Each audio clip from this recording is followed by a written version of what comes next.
que están conscientes de lo que están haciendo y que no tenemos la herramienta real, o mañana, pasado el plazo de que se cumplan los antecedentes, no tenemos la garantía de que haya sido rehabilitado. Él va a cumplir, ¿y qué garantía tenemos nosotros hoy de que haya sido rehabilitado? Tenemos que tener un centro que realmente funcione. Ahí no va a depender de la reforma ni nada, va a depender de, y como decía la doctora al principio, que coincido, de gestión. Sí, realmente va a depender de eso. ¿Cómo se logra? Bueno, ya no es tarea de parte de lo que proponemos o sea, de la discusión de los que proponemos esta reforma. Ahora vamos a tener que necesitar especialistas que van a tener que hacerlo funcionar como corresponde.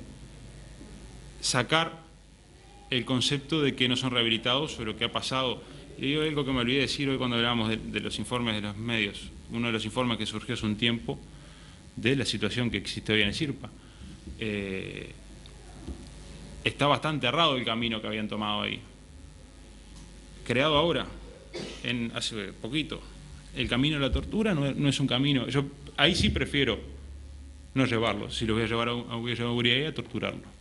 Prefiero tomar cualquier otra medida con él, menos de llevarlo el camino a la tortura. Y eso es un problema actual de ese centro nuevo que lamentablemente se creó bien, y esto es una opinión totalmente personal, para cumplir la solicitud de un sector político, que tal vez sean los que proponían esto cuando se negoció la ley, y no con la convicción real de que ese centro podía rehabilitar, porque el funcionamiento que tiene no es el que debería. Tenemos que luchar por eso. ¿Aprobado o no? La propuesta a partir del 27, nosotros en conjunto, y acá, porque hay algo que es real, a los dos sectores nos mueven el mismo interés, que es mejorar la seguridad. Es tratar de reducir los números de inseguridad. Nos mueve el mismo interés. Tenemos un camino distinto los dos. Nosotros a partir del 27, sea cual sea el resultado, tenemos que avanzar sobre eso. ¿Y cómo hacemos? Y vamos a tener que sentarnos. Y tal vez el momento, bueno, no pasó, se aprobó, no se aprobó, aprobada, bueno, ¿cómo mejoramos el centro? Porque aprobado o no, tenemos que mejorar el centro de rehabilitación. Y eso va a ser a partir del 27. Porque con esta reforma aprobada va a existir, y sin la reforma va a seguir el que está. Y eso hay que avanzar. Y ahí va a estar los dos grupos. Se van a tener que juntar y tratar de solucionar eso. Gracias. Voy a pasar a las dos últimas preguntas, antes del mensaje que ustedes le quieran dejar acá al resto de los participantes. Y las dos últimas preguntas son, como ya calentaron motores, quizás sean, desde mi punto de vista por lo menos, las más exigentes para resumir.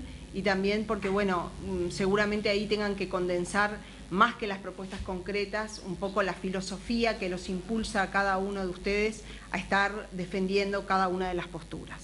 Entonces, la pregunta que sigue tiene que ver con si ustedes creen que los delitos que cometen algunos jóvenes están explicados por algún tipo de desigualdad y por cuáles. Quiero solo contextualizar un poquito esta pregunta.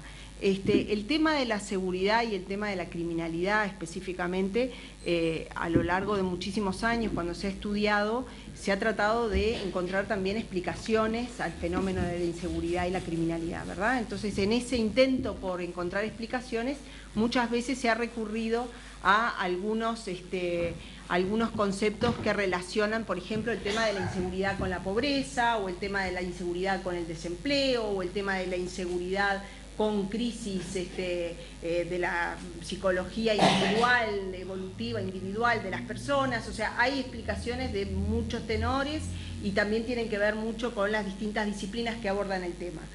En realidad, hoy estamos en situación de saber que hay algunas situaciones que no se explican necesariamente unicausalmente por ninguno de estos abordajes. Relacionarlo con el tema de la desigualdad me parece que es relacionarlo con un tema bastante más complejo y que les permitía a ustedes hacer un abordaje desde el lado que a ustedes les parezca. Entonces, en el caso ese, que puedan centrarse un poco en cuáles son aquellas desigualdades que para ustedes se relacionan o pueden estar explicando un poquito más el fenómeno de la inseguridad y las medidas que se buscan para solucionar los temas de inseguridad. muy por arriba porque sería muy profundo el análisis, pero uno de los principales problemas que tenemos es en la educación. El siguiente problema que tienen los jóvenes es, los que cometen este tipo de delito, cuando son con fines económicos, es que lamentablemente es más negocio eso que salir a trabajar. Esa es una de las percepciones que se debe tener. Yo no puedo creer que exista otra forma de pensarlo que no sea de que el joven o la persona que comete el delito le es más negocio salir a robar o salir a buscar dinero fácil. ¿Por qué? Eso puede explicarse por falta de educación, por lo que mamó de donde se crió, porque hoy ya estamos hablando de generaciones que en problemas. Este caso que hablamos hoy es de una familia conflictiva, que tiene un contexto importante. Y después por la falta porque la persona no sabe o no tiene la capacidad de medir las consecuencias de cómo puede llegar a terminar.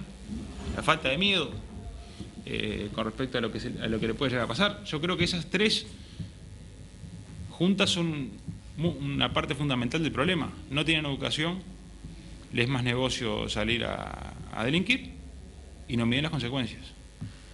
¿Cómo solucionamos eso? Bueno, hay caminos que hay que recorrer.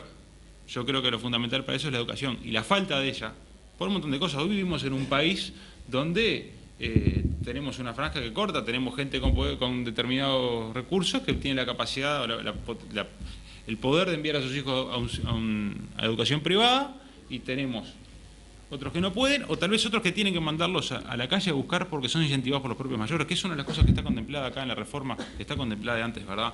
Que es el mayor que incentiva a un menor o lleva a un menor a cometer delitos tiene una pena distinta. Ya viene de antes, pero está contemplado acá también. ¿Por qué? Porque probablemente gran parte de los menores que recorren este mal camino sean llevados por los mayores y a su vez por estas cosas que están pasando, que decíamos recién, por la falta de formación que tiene, por un montón de situaciones que se puede dar, porque no tenía acceso a la zona donde vivía, porque no les pintaba mandarlo a estudiar a los hijos, porque no tenían recursos para mandarlos, vaya a saber por qué, porque no tiene la capacidad de entender las consecuencias que le pueden llegar a recaer sobre él, cometer distintos tipos de delitos, y lo otro porque él es más negocio. Y esas son para mí las explicaciones más básicas que hay sobre esto, para no hacer un análisis más que se podría entrar, pero ya ahí tiene que ser de personas que estudian sobre el tema, de por qué llegan a ese grado. Pero sí, creo que por arriba, y lo repito de nuevo porque creo que hay que tenerlo bastante claro, falta de educación, falta de conocimiento de lo que le puede llegar a pasar y que él es más negocio. Esas son las explicaciones más brutas que puedo yo hacer hoy, para que sea entendido de una forma más fácil, más simple, de por qué se recorren este camino, el camino de cometer este tipo de delitos, ¿no? Paso. Fabián. Las razones por las cuales una persona comete un delito pueden ser multicausales. De hecho, la criminología se viene rompiendo la cabeza desde hace décadas tratando de explicarlo y todavía no da con la tecla. Si nos reducimos y nos remitimos para hacerlo más práctico a los delitos que cometen los adolescentes, esta fracción de adolescentes, sobre todo los adolescentes que son captados por el sistema, que no son todos los que cometen delitos, como bien se decía hoy. Y hay que reflexionar un poco sobre las causas sociales y sobre las causas económicas. Se dice por ahí que los menores están de vivos. Y bueno, capaz que están de vivos.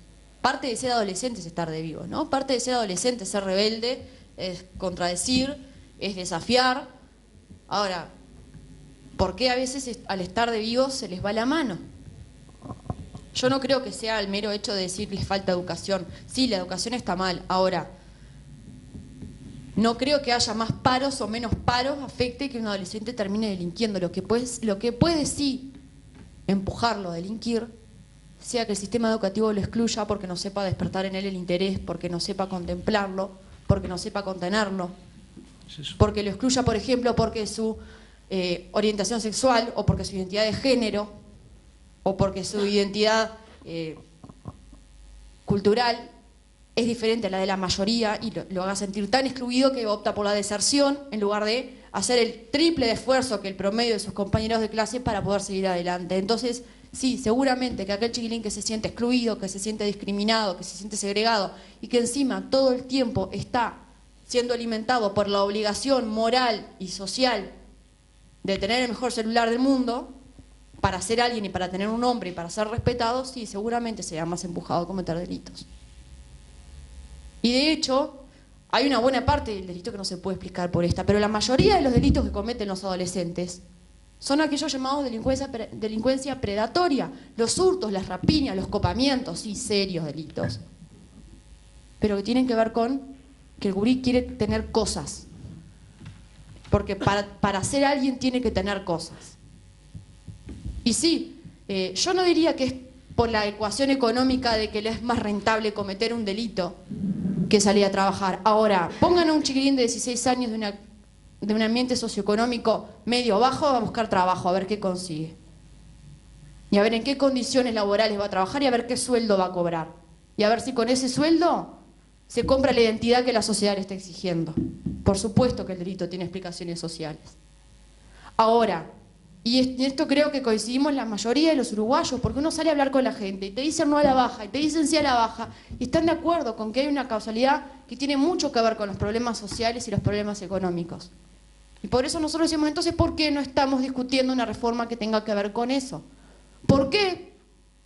Si parte de quienes defienden la reforma esperan ser gobierno el gobierno que viene, y de hecho tienen buenas expectativas de llegar a serlo, por lo menos según lo que dicen las encuestadoras, y pueden, siendo gobierno, el gobierno que viene, aprobar las leyes que mejoren los problemas graves que están ocurriendo en el CIRPA o en la educación, no se opta por eso